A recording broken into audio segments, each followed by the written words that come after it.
안녕하세요, 저스티스입니다. 오늘은 구독자분의 요청 영상을 다뤄보도록 하겠습니다. 제2차 세계대전의 일본 항복과 관련한 이야기입니다. 제2차 세계대전에서 일본이 항복한 날짜는 1945년 8월 15일로 알려져 있습니다. 하지만 실제로 항복이 결정된 것은 5일 전인 8월 10일입니다. 그리고 항복 조인식은 항복하고 2주 뒤인 9월 2일에 개최되었죠. 즉, 일본 항복과 관련한 타임테이블에는 일정한 공백이 발생하고 있습니다. 과연 그 사이에 어떤 일이 있었길래 이런 텀이 발생한 것이었을까요? 이번 시간에는 1945년 7월부터 9월까지 일본 제국은 어떤 과정을 거쳐서 항복하게 되는지 간략히 알아보도록 하겠습니다.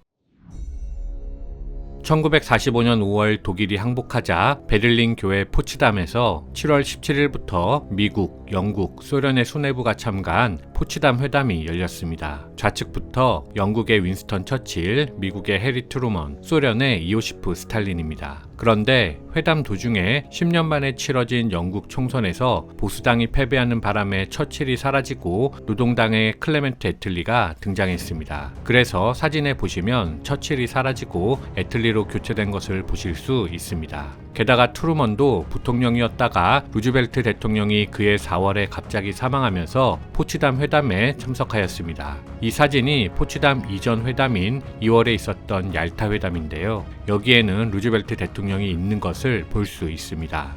미국과 영국 대표의 급작스런 교체가 왜 중요하냐면 처칠은 미국을 유럽에 집중하게 만들기 위해서 무조건이든 조건부이든 일본을 빨리 항복하게 하는 것이 중요하다고 생각했던 데 반해 새롭게 등장한 트루먼은 회담이 시작되기 하루 전에 뉴멕시코에서 실시한 원폭 실험이 성공했기 때문에 시간이 길어지더라도 일본을 무조건 항복시킬 수 있다고 생각했기 때문입니다. 트루먼의 생각에 대해서 처칠은 회담 도중에 빠져야 하는 입장이었기 때문에 의견을 강력히 피력하지 못하고 어정쩡한 태도를 유지할 수밖에 없었습니다. 그 결과 트루먼은 처칠과 충분한 대화를 하지 못한 채 7월 26일 일본에게 무조건 항복을 요구하는 포츠담 선언을 채택하였습니다. 그런데 알고 보면 여기서 한 가지 이상한 점이 숨어 있습니다. 포츠담 회담은 미국, 영국, 소련의 3국이 참가했는데 정작 회의 결과인 포츠담 선언에서는 소련이 빠지고 중국이 들어갔다는 점입니다. 과연 어떤 사정이 있었길래 소련이 중국으로 바뀐 것일까요? 그 이유는 트루먼은 원자폭탄을 사용하면 소련이 참전하기 전에 미국 단독으로 대일 전쟁을 종결시킬 수 있다고 생각했기 때문입니다. 포츠담 회담의 시작일을 원폭 실험 이후로 잡은 것도 모두 미국의 작전이었던 셈이었지요. 따라서 미국은 소련에게 포츠담 선언에 참가할 것을 권유하지도 않았고 그 내용을 알리지도 않았습니다. 소련의 스탈린은 회담 종료 직전에야 트루먼으로부터 원폭 개발 성공을 듣게 되었는데 하루빨리 일본에게 선전포고를 해서 아직 파괴되지 않은 만주국의 산업 설비를 확보해야 한다고 생각했습니다. 일본 정부는 1945년 7월 27일 샌프란시스코를 통해 방송된 발표를 통해 포츠담 선언을 인지했습니다. 당시는 전쟁이 발생하면 당사국 간의 공식 소통 창구는 차단되고 중립국가를 통해 소통이 이루어지는 것이 관례였습니다. 따라서 일본은 미국과 중국에게는 스위스를 통해 영국에게는 스웨덴을 통해 포츠담 선언에 답변하면 되었는데요. 이때부터 일본 내에서는 과연 포츠담 선언을 받아들일 것인지 아닌지에 대한 격렬한 토론이 벌어지게 됩니다. 100년 전에 페리 제독이 구로운해를 끌고 와서 요구했던 개항 강요와 비슷한 상황이 펼쳐진 것이었습니다. 전쟁 종결을 꿈꾸던 대표적인 인물은 수상 스즈키 간타로였고 대표적인 주전론자는 육군 대신 아다미 고레치카였습니다. 당시 전세를 보면 1944년 10월 벌어진 레이테만 해전에서 일본의 연합함대가 사실상 괴멸되었고 이듬해 2월에는 필리핀 마닐라가 함락되었으며 4월에는 오키나와의 미군이 상륙하였고 7월에는 전함 야마토의 수상 특공도 실패해서 일본의 패전이 사실상 확인된 상황이었습니다. 따라서 아나미의 주장도 본토 결전을 통해서 무조건 항복이 아니라 유리한 조건으로 항복해야 한다는 주장이었습니다. 결국 본토 결전은 채택되지 않았기 때문에 아나미는 일본이 항복한 8월 15일 새벽에 나는 천황폐하께 사죄한다는 유언장을 쓰고 할복자살하였습니다. 그 유언장이 현재 야스쿠니 신사에 전시 중이지요. 일본에게는 우국 충정의 대표적 인물이 되겠고 우리 입장에서 보면 천하의 역적이 되겠습니다. 포츠담 선언에 대해 일본은 어떤 방식이든지 곧장 대응해야만 했는데 당시 일본의 외교 전략은 어이없게도 자신에게 선전포고 예정인 소련을 통한 화평 교섭을 추진 중이었기 때문에 어쩔 수 없이 일정 시간 동안 관망할 수밖에 없었습니다. 그러던 중 묵살이라는 정부 발표가 언론을 통해 흘러나왔습니다. 하지만 이런 애매한 대응은 8월 6일 히로시마 원폭 투하로 이어지게 됩니다. 다음날 원폭 투하 소식이 모스크바에 전해지자 마음이 급해진 스탈린은 8월 8일 세계 평화를 추구하는 포츠담 선언을 거부한 일본은 평화의 적이라며 대일 선전포고를 하고 만주로 쳐들어갔습니다. 한편 동시에 나가사키의 원폭이 또다시 투하되었는데 제가 읽은 책에 따르면 일본 관료들이 나가사키 원폭 투하보다 소련의 참전을 기술한 자료가 훨씬 많은 것을 볼 때 소련의 참전은 원폭만큼 일본에 큰 충격을 주었다고 합니다. 일본은 원폭 투하, 소련의 참전으로 더 이상 시간을 끌 수 없음을 알게 되었고 8월 9일 오후 11시 어전 회의를 개최하고 천황을 비롯한 각군 참모들이 배석하여 토론을 했습니다. 포츠담 선언을 수락할 것인지에 대해서 3대3으로 의견이 갈라진 가운데 마지막 남은 스즈키 수상의 결정이 중요했는데 그는 자신의 의견 대신 천황에게 다가가 결정해 주기를 요청했습니다. 이에 천황은 계획이 실행력에 따르지 못한다며 본토 결전론을 철회하고 포츠담 선언을 수락한다는 뜻을 나타냈습니다. 다음날 새벽 2시에 회의는 종료되었고 오전 6시 45분에 스위스 공사와 스웨덴 공사 앞으로 항복 전문이 발송되었습니다. 따라서 일본의 항복이 결정된 날은 정확히 따지면 1945년 8월 15일이 아니라 8월 10일이라 하겠습니다.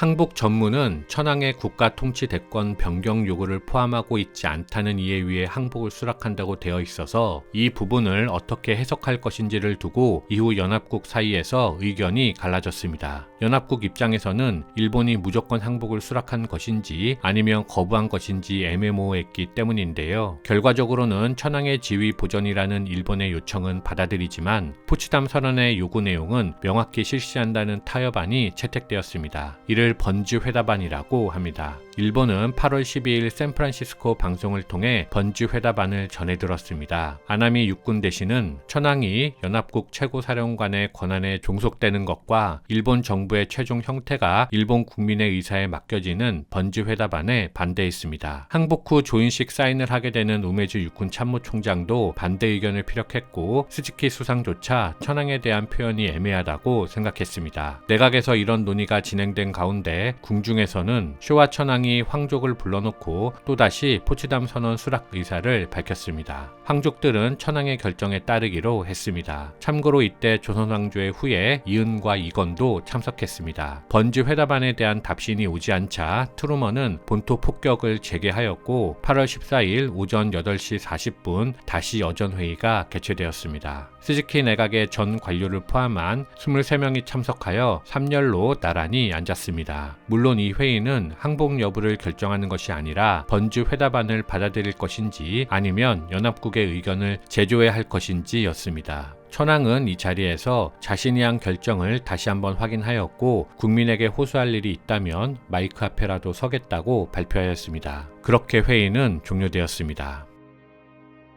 포츠담 선언 수락 조서는 8월 14일 오후 11시에 강요들이 연소해서 발표되었습니다. 끝까지 저항했던 아나미도 서명을 마쳤습니다. 선언 수락 발표와 동시에 연합국의 정식 수락이 통보되었습니다. 8월 15일 오전 11시 선언 수락 경위에 대한 추미런의 설명이 있었고 12시에는 천황의 오금 방송이 흘러나왔습니다. 오금 방송은 히로히토가 NHK 라디오 방송을 통해 종전 조서를 읽어나간 것을 말합니다. 8월 14일 오후 11시 20분경 황궁에 임시로 마련된 녹음실에서 녹음하였습니다. 길이 약 5분가량의 음반으로 제작되었는데 끝까지 결사항전을 주장한 일본 육군이 이를 탈취하려 한 쿠데타 시도가 있었지만 실패하였습니다. 기미가요가 먼저 울리고 종전조서가 방송되었으며 다시 기미가요가 흘러나왔습니다. 대부분의 일본인은 이때 처음으로 히로히토의 음성을 들었습니다. 하지만 음질도 좋지 않고 발음도 좋지 않았을 뿐만 아니라 어려운 한자 용어를 많이 사용해서 항복 내용을 바로 알아들은 일본인은 거의 없었다고 합니다. 오금 방송 이후 아나운서가 보충 설명을 통해 무조건 항복 사실을 알린 것이지요.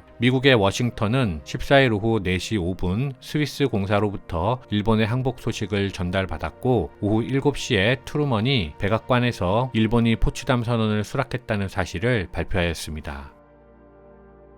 1945년 9월 2일 미국의 전함 미주리호 함상에서 항복문서 조인식이 거행되었습니다. 제가 읽은 책에 따르면 미주리호는 트루먼 대통령의 출신지가 미주리였기 때문에 붙여진 이름이라고 합니다. 일본은 시게미스 마모루 외상과 우메즈 요시지로 육군 참모 총장이 정권 대표가 되어 서명하였습니다. 원래는 우메즈 요시지로 대신 연합함대 사령 장관을 역임한 군령부 총장 도요다 소에무가 가야 했지만 그가 끝까지 거부하는 바람에 우메즈가 참석하였습니다. 항복 이후에도 일본 군부는 체면을 앞세워 서로 불명예스러운 역할을 맡지 않으려고 시간을 허비했습니다. 조인식은 도쿄만 입구에 미국 함대가 집결한 가운데 연합군 총사령관 메가더의 진행으로 9시 2분에 시작되었습니다. 일본은 시게미스를 포함해서 총 11명이 참석하였고 각각의 이름과 직책은 표시된 바와 같습니다. 9시 4분에 보시는 것처럼 시게미스와 우메즈가 먼저 서명을 하였고 이어서 9시 8분에 연합군 최고사령관 메가더가 서명하였습니다. 그 이후 미국, 중국, 영국, 소련, 호주, 캐나다, 프랑스, 네덜란드, 뉴질랜드 등 9개국 대표가 서명하면서 조인식은 종료되었습니다. 종료 시각은 9시 25분입니다. 이런 과정을 거쳐서 일본은 항복하였습니다. 하지만 항복 과정에서 빠진 것이 있었습니다. 바로 아시아 태평양 각지에 흩어져 있는 일본군의 무장 해제와 철수, 그리고 민간인 보호와 귀환에 관한 논의가 현지 공관에 맡겨졌을 뿐 어떤 논의도 없었다는 점입니다. 항복은 결정되었지만 구체적인 패전 처리는 이제 시작이고 이는 매우 중차대한 문제였지만 일본 정부는 간과했습니다. 전신을 통해 추후 모종의 지시가 있을 때까지 종전 그대로 두며 학살은 없어야 한다고 했지만 추후 모종의 지시는 결국 없었습니다. 해외에 있는 제국 시민의 보호에는 관심이 없음을 드러낸 것이지요. 따라서 버려진 지역에서는 종전되었음에도 불구하고 여전히 전투가 계속되었습니다. 이상 마치겠습니다. 감사합니다.